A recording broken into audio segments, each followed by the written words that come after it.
도대체 강대국들은 왜 이 기술을 포기한 것일까요? 아니면 포기할 수밖에 없었던 것일까요? 한국은 모두가 포기했던 그 기술을 끝내 성공시켜 세상을 바꿀 기회를 얻었습니다. 20세기의 경제와 기술의 주도권은 언제나 강대국들의 손에 있었습니다. 막대한 자본, 풍부한 인력, 그리고 정치적 영향력까지. 그들은 세상이 필요로 하는 미래 기술을 앞다투어 개발하며 패권을 유지해왔습니다. 그러나 모든 것이 성공으로 이어지진 않았습니다. 화려하게 시작했지만 끝내 실패로 귀결된 버려진 프로젝트들이 존재했습니다. 그리고 놀랍게도 그 자리에 한국이 발을 들여놓게 됩니다. 먼저 미국과 유럽이 도전했던 초고속 교통 프로젝트를 떠올려 봅시다. 단 30분 만에 도시와 도시를 연결한다는 계획은 인류의 이동 방식을 완전히 바꿔놓을 것으로 기대되었습니다. 그러나 천문학적 비용과 안전성 문제, 그리고 정치적 갈등이 발목을 잡았습니다. 초기 시험 주행에서는 안정적이지 못했고 작은 오차가 치명적인 사고로 이어질 수 있다는 두려움이 퍼졌습니다. 수십억 달러가 이미 투입된 상황이었지만 결국 프로젝트는 멈추었고 자료와 설계도는 창고 속으로 사라졌습니다. 중국 역시 비슷한 상황에 부딪혔습니다. 수천억 달러를 투자해 차세대 대체 에너지를 개발하겠다고 선언했지만 기술적 벽을 넘지 못했습니다. 효율은 기대에 미치지 못했고 비용은 눈덩이처럼 불어났습니다. 국제사회는 불가능하다라는 꼬리표를 붙이며 외면했습니다. 결국 중국은 이 분야를 포기했고 실패한 도전이라는 오명을 남겼습니다. 여기에 유럽에서 추진되던 신소재 개발 프로젝트도 있었습니다. 강철보다 가볍고 다이아몬드보다 강하다는 꿈의 소재를 만들겠다는 야심찬 시도였지만 반복되는 실험 실패로 좌절했습니다. 투자자들은 하나둘 발을 빼었고 결국 이 기술은 수십 년 동안 이론 속 가능성으로만 남게 되었습니다. 이처럼 강대국들이 도전했지만 끝내버려야 했던 프로젝트는 의외로 많습니다. 표면적으로는 실패였지만 그 속에는 여전히 가능성이 숨어 있었습니다. 문제는 아무도 더 이상 그것을 파고들지 않았다는 점입니다. 효율성이 없다, 실현 불가능하다, 비용 대비 성과가 없다라는 평가가 모든 문을 닫아버렸습니다. 그러나 한국은 달랐습니다. 다른 나라들이 눈길조차 주지 않던 그 버려진 자리를 한국은 똑똑히 바라보았습니다. 왜일까요? 한국은 역사적으로 늘 한계와 위기를 극복하며 여기까지 왔기 때문입니다. 자원이 부족하면 기술로, 시장이 좁으면 품질과 신뢰로 길을 열어왔습니다. 외환위기와 글로벌 금융위기를 겪으면서도 포기하지 않았고 위기 때마다 새로운 돌파구를 찾았습니다. 이런 DNA는 한국 사회 곳곳에 스며 있었고 연구자와 기업가들에게는 불가능 속에서 가능을 찾는 습관이 자리 잡고 있었습니다. 한국의 연구진은 강대국이 포기한 프로젝트들을 자료 속에서 다시 꺼냈습니다. 먼지 쌓인 설계도를 뒤지고 실패한 실험 기록을 분석하며 왜 안 되었는가? 라는 질문을 던졌습니다. 단순히 같은 길을 따라 걷는 것이 아니라 실패의 이유를 하나하나 뜯어보며 새로운 길을 설계했습니다. 안전 문제라면 더 정밀한 제어 시스템으로, 비용 문제라면 한국의 강점인 반도체 소재 기술로, 효율 문제라면 AI와 데이터 분석으로. 강대국이 미처 생각하지 못했던 영역을 파고들며 하나씩 해법을 만들어갔습니다. 그 과정은 쉽지 않았습니다. 실패와 좌절은 여전히 있었습니다. 그러나 한국은 달랐습니다. 강대국처럼 이 정도면 충분하다라는 지점에서 멈추지 않았습니다. 자원이 부족했기에 선택과 집중이 필요했고, 그래서 더 깊이, 더 집요하게 파고들었습니다. 세계는 그저 지켜보고 있었습니다. 아무도 한국이 이 버려진 프로젝트들을 되살리리라 믿지 않았습니다. 그러나 역사는 아이러니하게도 바로 그 순간, 바로 그 무관심에서부터 새롭게 쓰이기 시작했습니다. 강대국들이 실패로 치부하며 덮어버린 자리, 그 틈새에서 한국의 도전이 시작되었습니다. 아직은 작은 불씨였지만 곧 세계를 뒤흔드는 거대한 불길로 번져나갈 것입니다.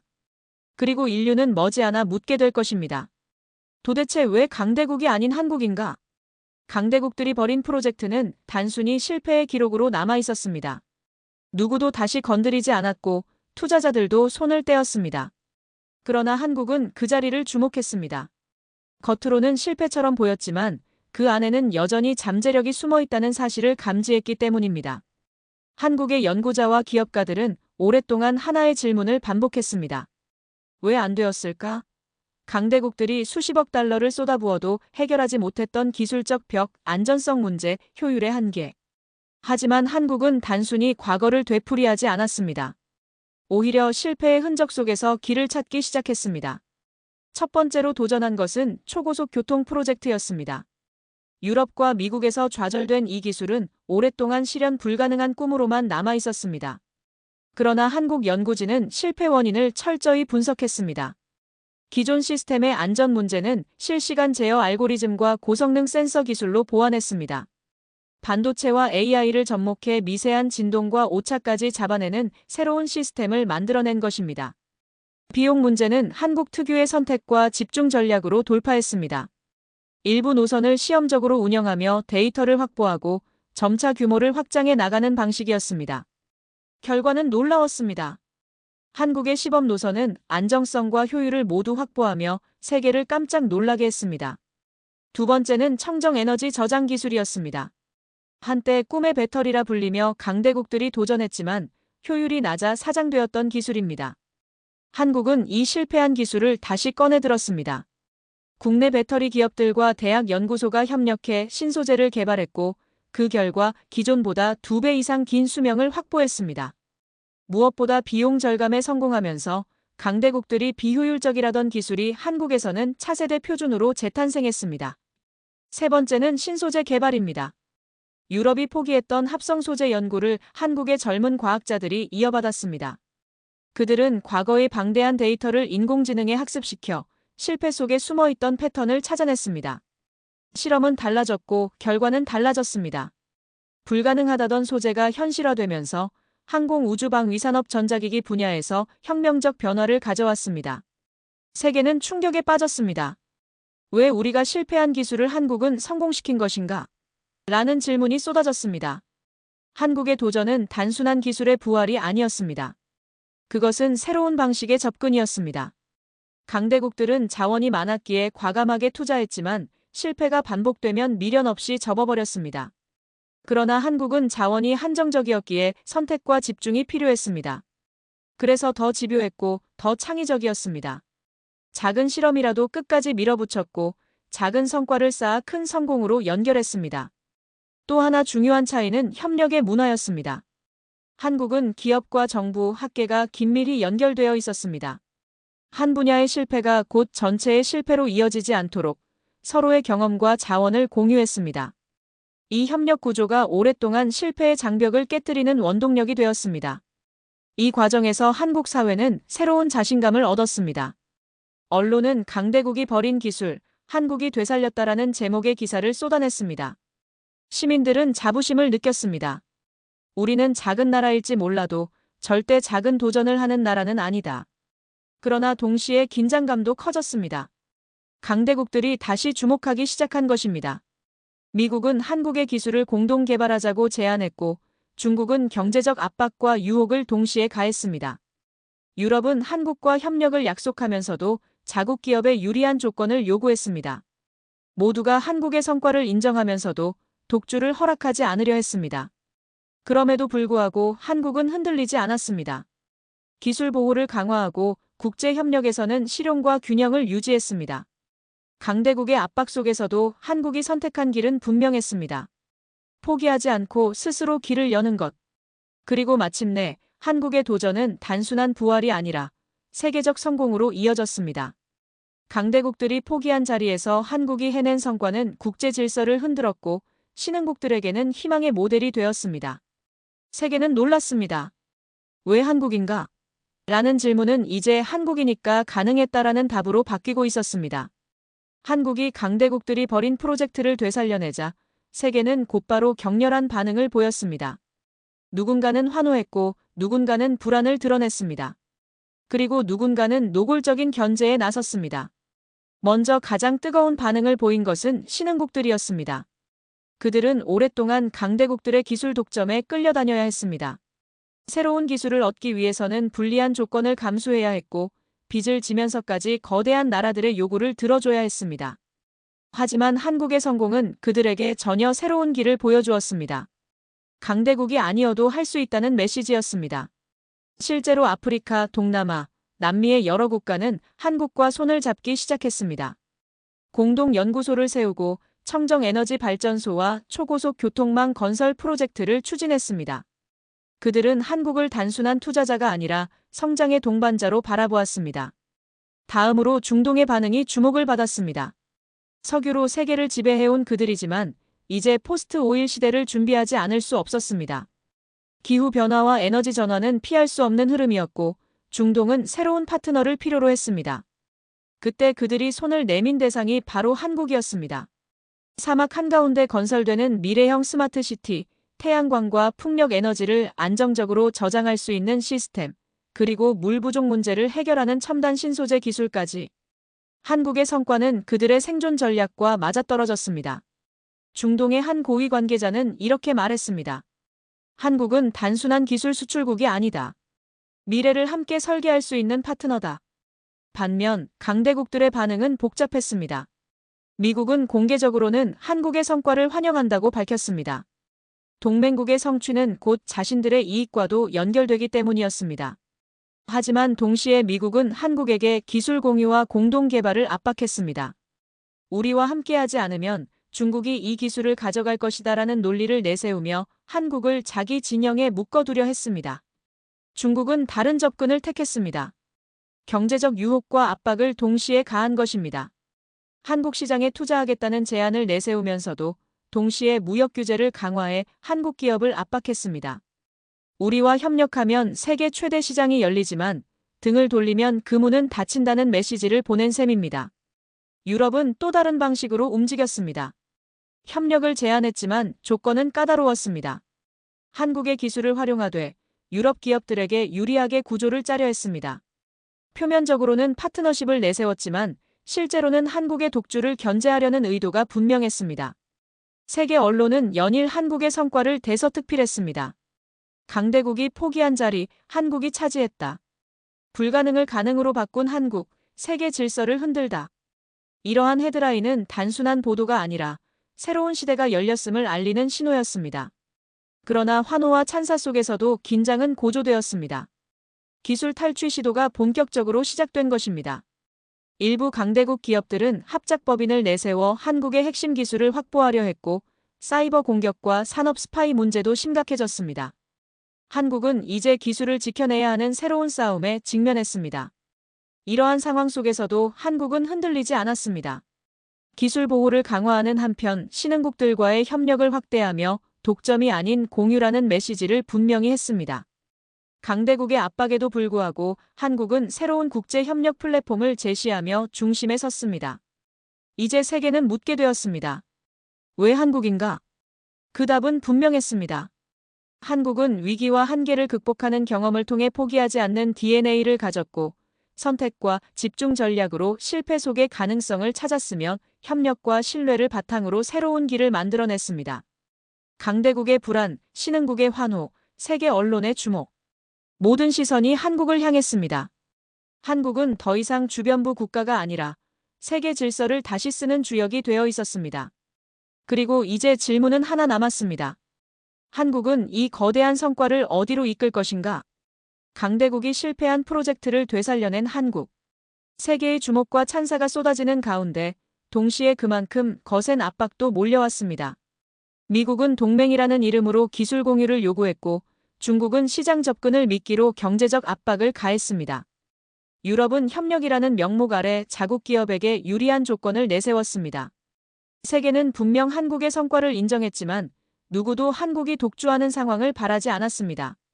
그 순간 한국은 중대한 갈림길에 섰습니다. 어느 한쪽을 택해 강대국의 그늘 아래 들어갈 것인가? 아니면 완전히 새로운 길을 열 것인가? 한국의 선택은 전 세계를 놀라게 했습니다. 한국은 강대국 중심의 기존 질서를 거부했습니다. 대신 새로운 국제 협력 플랫폼을 제안했습니다. 그것은 특정 국가가 아닌 모든 국가가 공정하게 참여할 수 있는 구조였습니다. 기술과 자원을 독점하는 것이 아니라 필요로 하는 나라들이 함께 연구하고 함께 성장하는 모델이었습니다. 서울에서 열린 국제 컨퍼런스에서 한국 대표는 단호히 말했습니다. 이 기술은 특정 국가의 것이 아닙니다. 인류 전체의 미래를 위한 것입니다. 우리는 독점이 아닌 협력을 선택합니다. 이 발언은 전 세계에 강력한 충격을 던졌습니다. 신흥국들은 환호했습니다. 그동안 강대국의 지배에 억눌려 있던 그들은 한국의 제안을 희망으로 받아들였습니다. 드디어 우리의 목소리를 들어주는 나라가 있다. 아프리카와 동남아 국가들은 한국과 손을 잡으며 공동 프로젝트를 추진했고, 남미 국가들은 한국을 모델로 삼아 독자적인 기술 개발에 나섰습니다. 강대국들의 반응은 복잡했습니다. 미국은 처음에는 불만을 드러냈지만 곧 한국의 참여 없이는 국제 협력을 이어가기 어렵다는 사실을 깨달았습니다. 결국 미국은 한국의 플랫폼에 참여하며 파트너십을 강조했습니다. 중국은 견제를 이어가면서도 동시에 협력을 제안했습니다. 한국과 등을 지면 손해를 보는 쪽은 오히려 우리일 수 있다는 판단이었습니다. 유럽은 자존심을 접고 한국이 제시한 다자적 모델에 합류했습니다. 이렇게 한국은 세계의 중심에서 새로운 국제 질서의 설계자가 되었습니다. 그러나 한국의 선택은 단순히 외교적 전략에 머물지 않았습니다. 국내적으로도 거대한 변화를 이끌어냈습니다. 국민들은 자부심을 넘어 새로운 책임감을 느꼈습니다. 이제 우리는 더 이상 작은 나라가 아니다. 세계가 우리의 선택을 기다리고 있다. 정치권은 장기적 비전을 공유하기 시작했고, 기업들은 이익만이 아니라 인류적 가치를 고민하기 시작했습니다. 젊은 세대는 불가능은 없다는 자신감을 바탕으로 더 큰 도전에 나섰습니다. 하지만 이 길은 결코 쉽지 않았습니다. 강대국들의 견제는 여전히 이어졌고, 기술 탈취 시도와 경제적 압력은 끊이지 않았습니다. 내부적으로도 갈등과 부담은 존재했습니다. 그러나 한국은 단호했습니다. 과거 수많은 위기 속에서 배운 교훈이 있었기 때문입니다. 위기는 곧 기회이고 불가능은 도전의 다른 이름이다. 한국의 선택은 결과적으로 세계를 바꾸는 촉매제가 되었습니다. 강대국이 실패한 자리에서 한국은 새로운 길을 만들었고, 그 길은 곧 인류가 함께 걸어가는 미래의 길이 되었습니다. 세계는 이제 묻습니다. 한국의 다음 선택은 무엇일까? 한국이 강대국들이 실패하고 포기한 프로젝트를 되살려내자 세계는 이미 충격에 빠져 있었습니다. 그러나 그것은 단지 시작에 불과했습니다. 한국의 성과가 연속적으로 이어지고 국제 협력 플랫폼이 본격적으로 가동되자 이제 세계 질서 자체가 변하기 시작했습니다.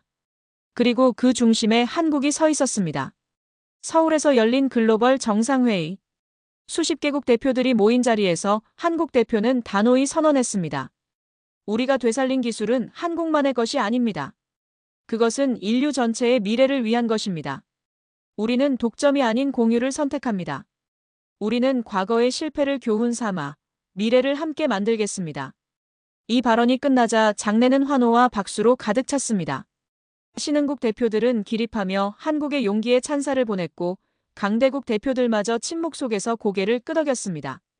더 이상 한국을 무시할 수 없다는 것을 모두가 알고 있었기 때문입니다. 한국의 성과는 단순한 기술 혁신을 넘어 인류 전체의 패러다임 전환을 이끌었습니다. 첫째, 경제 구조의 대변혁입니다. 과거에는 강대국이 독점한 기술과 자원을 신흥국이 비싼 값에 수입해야 했습니다. 그러나 한국의 플랫폼은 이를 공정하게 나누었습니다. 청정에너지, 신소재, 초고속 교통기술은 더 이상 일부의 전유물이 아니라 모두가 접근할 수 있는 자산이 되었습니다. 국제사회는 처음으로 공동성장이라는 개념을 현실에서 체험했습니다. 둘째, 국제정치 질서의 균형입니다. 미국, 중국, 유럽이 주도하던 일극 혹은 양극 체제가 무너지고 다극적 협력 체제가 자리 잡았습니다. 한국은 새로운 축으로 등장하며 신흥국들과 강대국 사이의 가교 역할을 했습니다. 이제 국제회의장에서 한국의 발언은 단순한 의견이 아니라 합의의 출발점이 되었습니다. 셋째, 사회적 자신감의 확산입니다. 한국 국민들은 국가적 자부심을 넘어 새로운 책임감을 느꼈습니다. 우리는 더 이상 작은 나라가 아니다. 세계가 우리의 선택을 지켜보고 있다. 이 인식은 사회 전반에 퍼졌습니다. 학생들은 더 큰 꿈을 꾸기 시작했고, 연구자와 기업가들은 더 과감한 도전에 나섰습니다. 정치권은 이해관계를 넘어 장기적 비전을 공유했고, 시민들은 국가의 역할을 새롭게 인식했습니다. 넷째, 인류적 희망의 확산입니다. 한국은 보여주었습니다. 강대국이 실패한 자리에서도 길을 낼 수 있다는 것을. 작은 나라라도 포기하지 않고 끝까지 도전하면 세계를 바꿀 수 있다는 것을. 이 메시지는 국경을 넘어 전 세계 사람들에게 영감을 주었습니다. 절망 속에서도 희망을, 실패 속에서도 가능성을 찾을 수 있다는 믿음이 인류 전체에 퍼져나갔습니다. 물론 도전은 여전히 남아 있었습니다. 강대국들의 견제는 완전히 사라지지 않았고 기술을 지키기 위한 싸움은 이어졌습니다. 그러나 중요한 것은 이제 한국이 더 이상 두려워하지 않는다는 사실이었습니다. 이미 불가능을 가능으로 바꾼 경험이 있었고 그 경험은 한국을 더 강하게 만들었습니다. 마지막 장면을 떠올려 봅시다.